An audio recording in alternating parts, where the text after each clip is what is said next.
everyone, and welcome back. This week, 2 subscribers sent great questions. Dmitry Komarov asked simply, what is Skunkworks? And Pierre Boucher asks, is peak horsepower really that important? In today's video, we're going to discuss the origins of our Skunkworks custom program and what it really means. Then I'll tell you my top 5 reasons why I believe peak horsepower is overrated.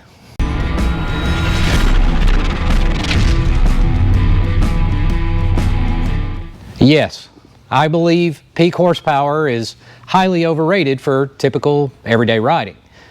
Now, before you stop watching, I want to be clear.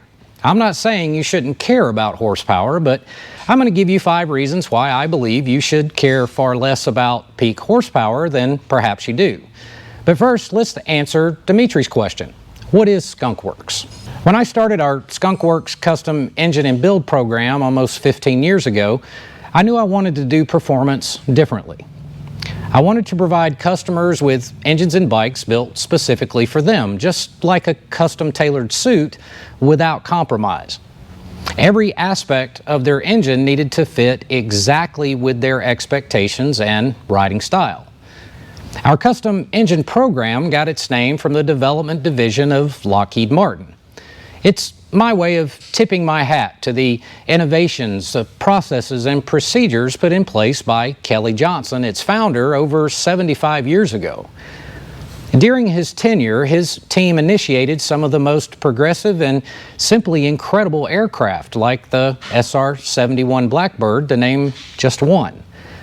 Not only were they advanced technologically, they created an environment and method unlike any at the time. He didn't get caught up in the government bureaucracy. He worked with the government, insisted on a clear plan and communication. Then he and his team crawled in their proverbial hole and only came out when the project was completed and perfect. Kelly was an innovator in technology and also in business practices and processes. He called it Kelly's 14 Rules, and I chose to adopt the spirit of those rules with our Skunkworks Custom Engine program. Now, some of those rules are: the number of people having any connection with the project must be restricted in an almost vicious manner. Use a small number of good people having one single point of contact for the project.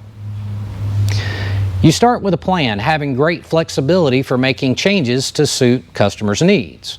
There should be a minimum number of reports required not to waste time, but important work must be recorded thoroughly.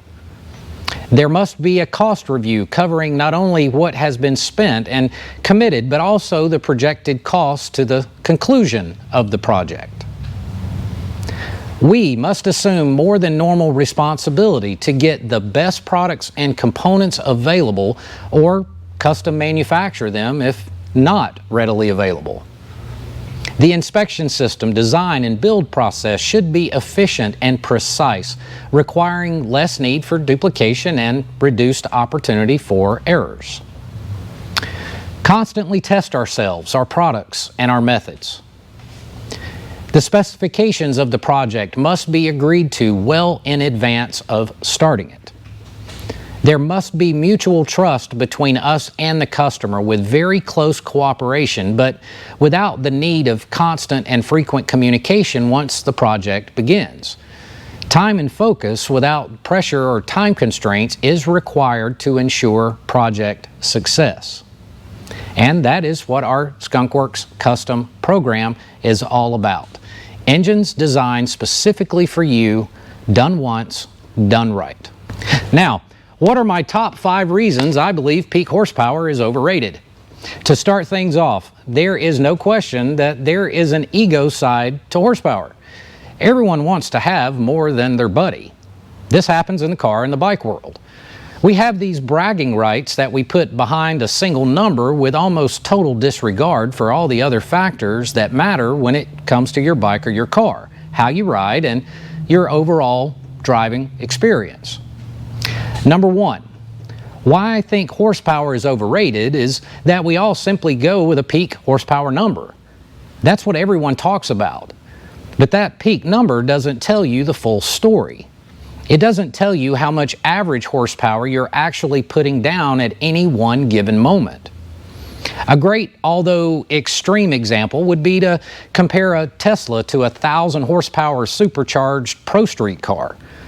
The Tesla, depending on the model, is rated at an average of 300 horsepower, but can have a 0 to 60 time of under 3 seconds. Considerably faster acceleration when compared to a car with 3 times the horsepower, even if they weigh about the same. The Tesla, because of its electric motor, hits peak torque immediately. And the car with 3 times the horsepower takes more time to build it. No question, despite that difference, the Tesla will be the faster accelerating car. So the whole point of that is to say that the entire curve is very important, and the peak number is not all that important, especially when considering how most of your time driving or riding is spent. Number 2, horsepower is actually a major contributing factor to a biker car's top speed. So there's really 2 important things for determining how fast a biker car can go: how much it weighs and how aerodynamic it is. Weight actually plays a very little role in determining a bike's top speed. A heavier bike may take longer to reach its top speed, but it will get there. Yes, less weight could make a small difference in top speed, but not as much as you may think. Now, for those of us living on public roads with speed limits and true constraints of everyday driving, top speed is less of a concern than rate of acceleration. Yes, horsepower plays a small role in rate of acceleration, but with extremely high horsepower combined with high RPMs, traction then becomes an issue as well and a limiting factor. Most of the time, you don't get to go up to those top speeds. It's just not something that's feasible. So what's more important, rate of acceleration or top speed for most of you that ride on the street most of the time? You have to ask yourself, what's the point where you want to be able to accelerate quickly? Do you want to be able to accelerate quickly on the low end, which I think if we were all to say in the 0 to 80 or 100 mile an hour range, most of us would agree. So where do you want all that power to be? Where do you want to enjoy it? I'm sure most of you street riders will agree that you would prefer to put the power in the lower mile per hour range and not seeking a top speed simply because without a track, there's no opportunity to enjoy it. Number 3, horsepower is heavy.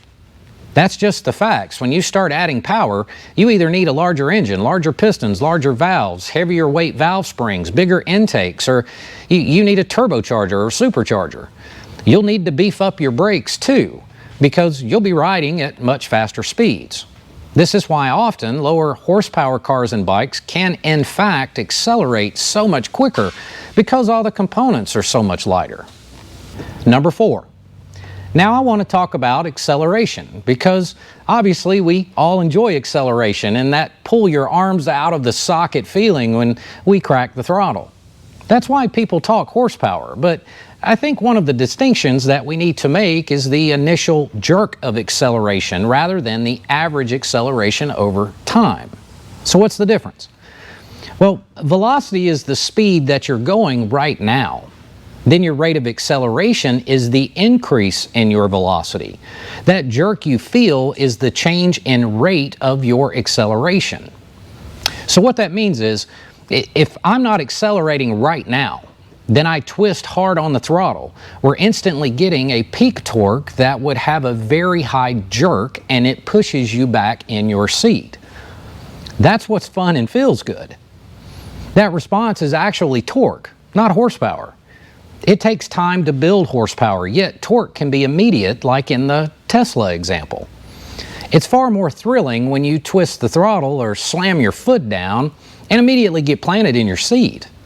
That's more exciting, and that jerk is more about torque response rather than how much peak horsepower the vehicle has. So it's not necessarily that you have to have a high horsepower for it to accelerate quickly and have that jerk. Number 5. So really we're talking about horsepower versus fun. So let's think about all the things we enjoy about street performance engines. Some will say they like horsepower but care more about the jerk and the rate of acceleration increase. You care about braking. You care about steering. You care about how it handles and what it feels like. You care about grip of the tires and so on. There are a lot of things that you care about, and all are the qualities that we want in a bike, and horsepower is just one of those qualities. But the sad thing about horsepower is that if you tend to weigh that value higher, if you say this is more important, if you start to sacrifice all of those other factors. So many people seem to be in a horsepower war and don't want to break that cycle. Others are beginning to say, hey, 130 horsepower is at the wheel is plenty. Give me a bike that weighs less, that handles and rides like a dream, jerks my head when I hit it, and accelerates like crazy 0 to 80 miles an hour. It can handle the twisties, stop when it needs to, and last a long time without issues. Those bikes are a riot to ride. All that said, when you call us for your engine upgrades, take some time to really think about how you ride and where. Think about all the aspects of your motorcycle and the entire riding experience. We know and understand suspension, braking, and all the other factors of a total bike build. And armed with that information, it helps us in our efforts to coach you along in building the perfect machine, just for you. It's not always all about the peak horsepower, but we do know and we do love torque. Now for the two upcoming videos, one will be a full detailed disassembly of a twin cam for our subscribers Dorothy and Daryl from North Georgia as part of our Skunkworks twin cam versus M8 build series. Hope to see you guys again soon. Number 2 will be a full feature on the Chevelle project and a bit about tuning that 427 beast. Thanks for watching, and big thanks to our channel members for your support. You guys are awesome. Take care of yourselves and each other. Have a good one.